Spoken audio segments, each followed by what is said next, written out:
नमस्कार मंडळी. असं म्हटलं जातं, देव तारी त्याला कोण मारी. सर्वप्रथम माझ्या सर्व आंबेगावकर, माझे आप्तेष्ट परिवार, जे जुन्नर, शिरूर, पुणे, मंचर, खेड, राजगुरुनगर आणि मुंबई आणि साता समुद्रापार ज्यांनी आपल्या आंबेगावचं नाव रोशन केलं, अशा सर्वच मंडळींची मी दिलगिरी व्यक्त करते.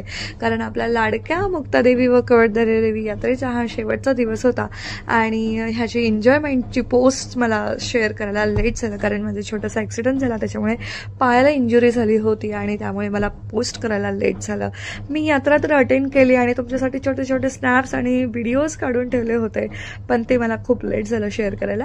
नेहमीप्रमाणे 5व्या दिवशी सुद्धा आपली यात्रेची सुरुवात काकड्याने झाली. भजन झालं आणि भजन नंतर महाकीर्तन होतं आणि ते हरिकीर्तनाचे आपले कीर्तनकार होते हबप गायकर महाराज. हबप गायकर महाराजांनी आपल्याला सर्व श्री शक्तीची अनुभूती आपल्या आलेल्या भाविकांसाठी दिली आणि खूप सुंदररित्या त्यांच्या मुलीने आणि त्यांच्या घरातल्या त्यांच्या फॅमिलीने त्यांना खूप छान साथ दिली आणि हे कीर्तन खूप छानरित्या इथे पार पडलं. आलेल्या भाविक भक्तांचं, आप्तेष्टांचं, आपले माझे सभापती प्रकाशराव घोलप, निलेशदादा घोलप या सर्वांनीच आणि कुमारदादा घोलप यांनी आणि ग्रामपंचायत सदस्य यांनी सर्वांचेच आभार मानले. मेन आपल्याला पाहुणे लागले होते माझे सभापती पंचायत समिती कैलासदादा काळे आणि ग्रामपंचायत सदस्य अमोलदादा काळे आणि इतरही आप्तेष्ट मंडळी आणि आजूबाजूचे पंचक्रोशीतली दिग्गज मंडळी आपल्या काल्याच्या प्रसादासाठी आज येथे आपल्याला आले होते. सर्वांचे तिथे स्वागतोत्सव झाल्यानंतर आपला काल्या कीर्तनाचं जे हंडी होती ती हंडी फोडण्यात आली आणि त्यानंतर देवीची आरती झाली.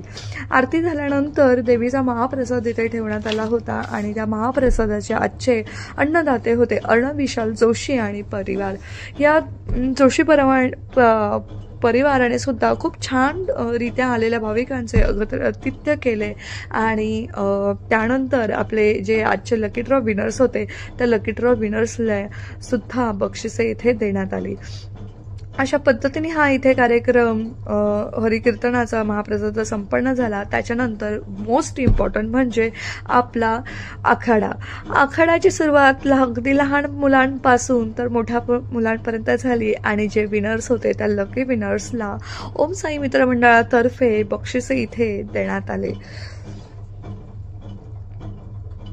ते बक्षीस दिल्यानंतर आखाडा एन्जॉयमेंट केल्यानंतर लगेचच आपल्या ह्या ओम साई मित्रमंडळाच्या सर्व आपल्या तरुण मित्रमंडळांनी म्हणजेच राजू पानसरे, दिनकरदादा देशमुख, कुमार देशमुख, कुमारदादा घोलप, भास्कर घोलप, प्रकाश राणा घोलप, प्रवीण भांगरे, अजय घोलप, योगेश घोलप, गणेश घोलप, दीपक कदम, सोना शेळके, खंडू खंडागळे, रवी राणा घोलप, पांडुरंग जगदाळे, बाळू जगदाळे, मंगेश आनंद संत, बाबा इनामदार, प्रशांत मोरे, कैलास राऊत, महेश पवार, अनेक आपल्या तरुण मित्र मंडळांनी इथे आखाड्यानंतर खास करून गावातील महिलांसाठी ज्या माता भगिनींना बाहेर जाता येत नाही, एन्जॉयमेंट करता येत नाही, खास त्यांच्यासाठी यांनी ऑर्केस्ट्राचं इथे आयोजन केलं होतं आणि स्वर ऑर्केस्ट्रा नारायणगाव यांनी सुद्धा इथे येऊन खूप छानरित्या आपला परफॉर्मन्स दाखवला आणि सर्वच गावातील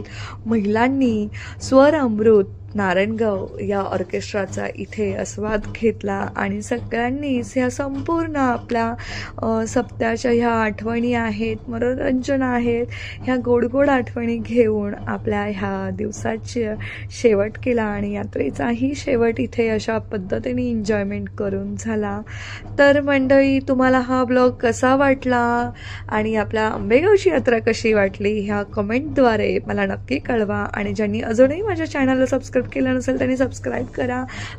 आणि खरंच खूप खूप माझे सर्व आंबेगावकरांचे आणि आप्तेष्ट मंडळींचे खरंच खूप धन्यवाद.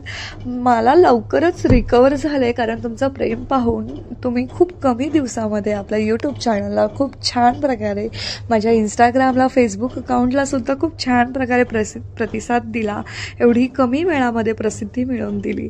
त्याबद्दल सर्वांचे, सर्व मंडळींचेच मी इथे खूप धन्यवाद देते, आभार मानते आणि असेच प्रेम तुमचे आमच्यावर असू द्या आणि ह्याच पद्धतीने माझ्या सर्वच ब्लॉगला तुम्ही प्रतिसाद द्यावा अशी मी तुमच्याकडून अपेक्षा व्यक्त करते. थँक्यू. Enjoy everyone. हीच मुची प्रार्थना, हेच मुचे मागणी, हीच मुची प्रार्थनान, हेच मुचे मागणी. माणसाने माणसाशी माणसा सम वागणे,